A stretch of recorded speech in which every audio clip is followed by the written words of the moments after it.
What's up, everybody? Welcome back to the channel.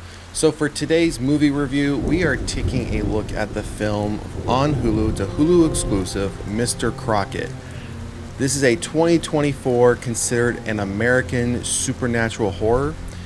I don't know of many people that might have even seen this film. I didn't even know about this film I found out about this film a few months ago as I was just scrolling through their horror section and literally just going through A to Z, what is in their library. And I came across this Hulu exclusive, and I haven't heard, again, it's been out since 2024. I think it mentioned October was the release date, 2024. So it hasn't been out that long, but long enough, I would think, to where there would be some talk about it. And I haven't heard anybody mention this film at all. And I don't know if it's just because of the cover. And this cover, what I'm showing you here, I mean, this is just a slimmed down version of it. But overall, this is the cover that you would see in Hulu for this film. And it stars his name, Elvis Nastasio. And I haven't heard of this actor. I don't know his body of work. This is the first I'm seeing him in any type of a role.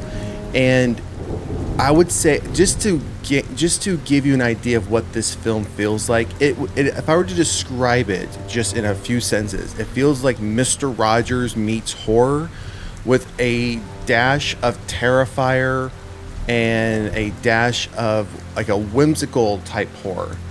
It definitely has the supernatural aspect to it, but again, it does have a bit of a whimsical horror to it with a bit of Terrifier. When I use the reference of Terrifier, meaning the type of gore that they show in some scenes, it's not. Now, don't get me wrong, it's not nearly as gory as Terrifier. None of the Terrifier films. So if you're gonna watch this film, don't go into it thinking, oh great, I'm excited, I'm gonna see me another Terrifier type movie. It doesn't get that gory, but some of the scenes are pretty gory, and there aren't a lot of them. It does leave much of the film suspense. Again, it is supernatural horror. There is some story that has to be told, but again, some of the kills that they do show, they are pretty gory and pretty disgusting, that I would say, I could see that being in a Terrifier film. So we are going to get into the details of this one. We are going to talk spoilers. I am going to keep this one pretty high level because it is a pretty simplistic film. It's not an in-depth film.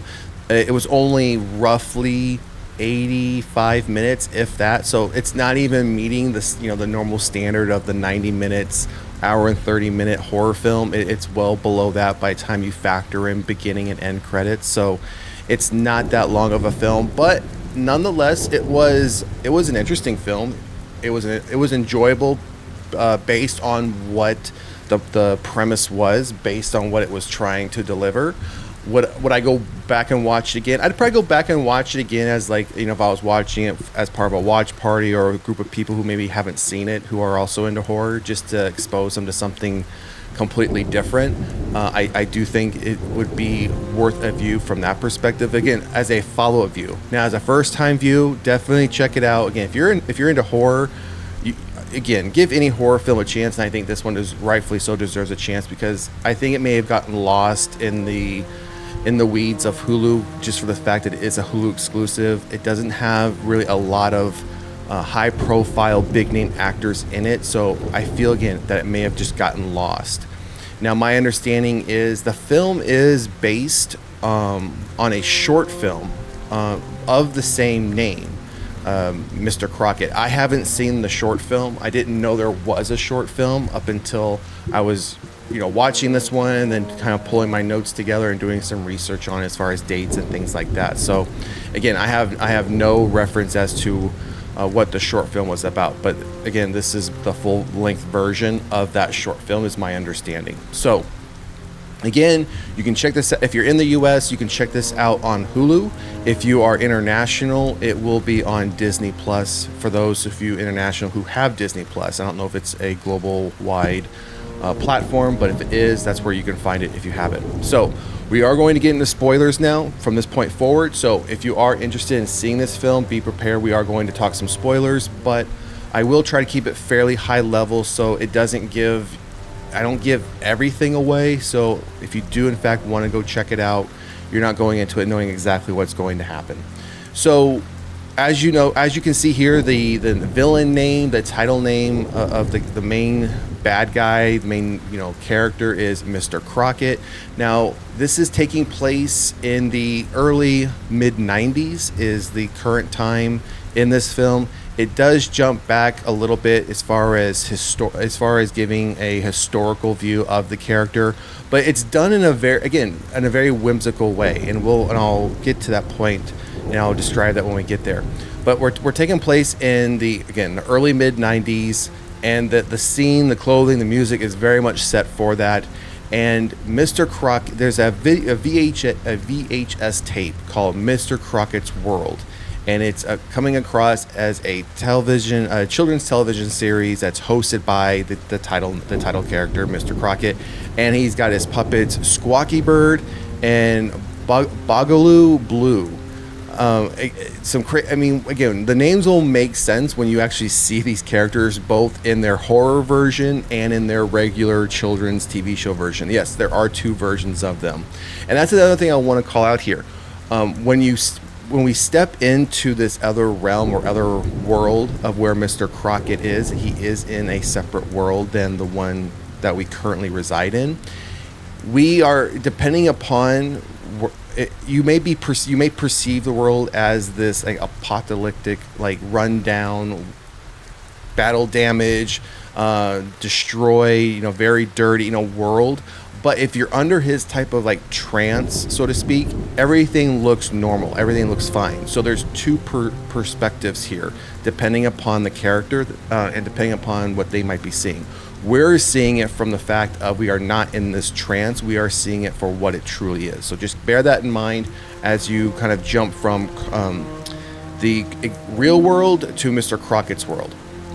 So it's a VHS tape children's show. If you remember, if any of you were around in the 80s and 90s, you remember in some neighborhoods, one neighbor or a central place in the neighborhood would have like this box where you'd have free books or VHS tapes, and you could, in the neighborhood, depending on how close knit the street was, you would put stuff in there and you would swap out, right? No one would steal anything. It would be like, let's say, like, if it was just books, there'd be like 15, 20 books in there, and each, if you wanted a book, you could take a book, read it, bring it back, and keep swapping out. People would put new stuff in, right? It was just a way for the neighborhood to connect. So they use that premise as it relates to VHS tape. So it's a free library outside of home. So this starts off outside of a young boy's home. His name is Darren Harper, and he is obsessed with this video. Now, the thing is, this little free library, only shows up in front of certain homes. And I'm not going to say how that is determined. I'll leave that for a spoiler free, so you can kind of see that for what it is in the film. But Darren's stepfather is very abusive towards him, trying to I guess toughen him up, so to speak. Again, if you grew up in the 80s, if you probably grew up in any time before the anywhere, I'd say before the 2000s, you probably had parents like this. Not to say there aren't still parents out there like this, but I think it was more predominant back then. So he's trying to toughen him up, and obviously the mother is getting upset. She leaves the room, and all of a sudden, and I won't say how, won't say why, Mr. Crocket emerges from the television, and he retires Kevin. And he takes Darren with him. I won't say how he does it. I won't say why he does it, but he does. Now, the mother, Rhonda, is horrified by what she sees, and now she obviously can't find her child. And this scene plays out. I mean, I know I described that within a few sentences, but the scene actually plays out for a good 10 minutes of the first star of the film. We now do a jump of a year later. We are now following, I would say now, the other primary characters, Summer Beverly and her son Major. Her husband has just recently passed, so she's going through this mourning period. I mean, it's literally the day of. Rhonda shows up, and she is now a homeless woman, and she's trying to now warn Summer about Mr. Crocket. And I won't say again how she's able to warn her, how she knows Mr. Crocket is coming. Again, that's explained in the film. I'll leave that as spoiler free, so you can check that out as well. Now, the free library with Mr. Crockett's World tape now appears outside Summer's home all of a sudden. And this is after the interaction that Rhonda has with Summer. And Major now starts to watch this film, and he now becomes just so entrenched in this film. He can't stop watching, he's just watching it over and over again. So the mother is like, no, you need to go outside, pretty much go touch grass, right? So they get into a fight, and he storms off to his room, and then next thing you know, Mr. Crocket shows up, and Mr. Crocket takes Major with him. Now, Summer is now in the same situation that Rhonda's in. And now she starts to do some research as to who this Mr. Crocket is, because she's perceiving it as this is obviously a real person. And he is, in fact, he was a real person. And that's where we start to get some backstory going back as far as the late 70s, early 80s of his story. Again, I won't spoil that. So Summer now finds another individual who claims that his daughter was also taken by Mr. Crocket. He's been trying to find other parents that will believe him, who have also been impacted. They then eventually track down Rhonda. Again, she's a homeless woman now, but they eventually find where she is staying. And she then explains to them how she's able to determine and find out who Mr. Crocket is going to target and go after next, because she has somehow tapped into the workings of the supernatural when it comes to Mr. Crocket. So again, she can go into this trance, see where he's going to, pretty much strike next, come out of it, and then that's why she then tries to go and warns those parents.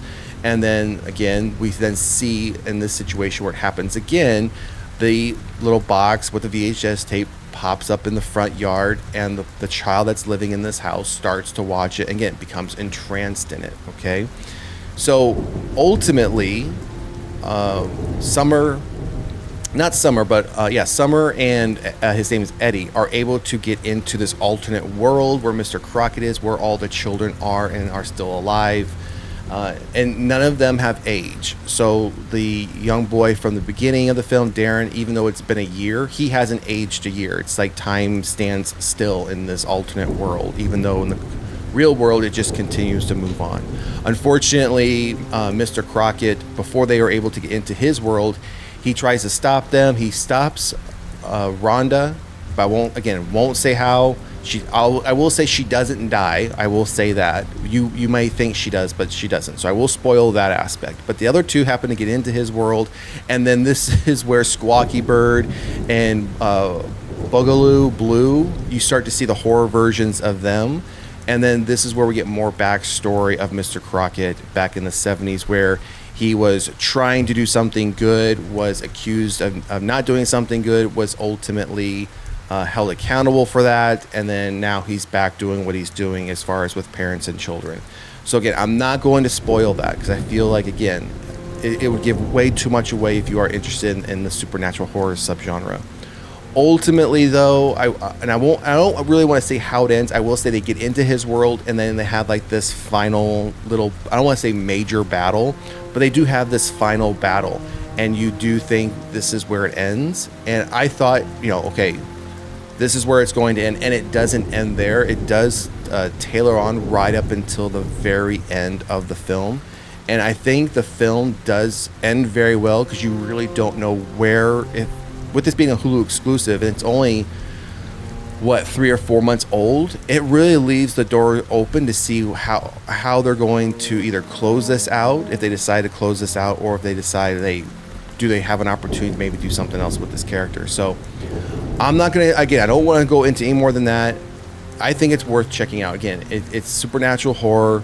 It's very whimsical. And the whimsical part that I'm referring to is, again, not just with the side characters, like the puppets that turn into a horror version, but also when they give his backstory. If you remember how Joker Folie à Deux started off as a cartoon, his backstory is described as a cartoon, but again, imagine a horror cartoon. It's not your run-of-the-mill cartoon. So imagine a horror version of that with kills and everything. So that's the whimsical part I was referring to.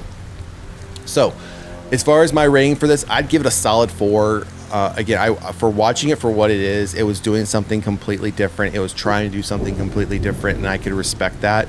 Even though you do feel some inspirations from other films as far as how kills might be done or how the character might be acting, you do feel some inspiration, but you don't feel like it's a carbon copy or it's trying to be something it's not.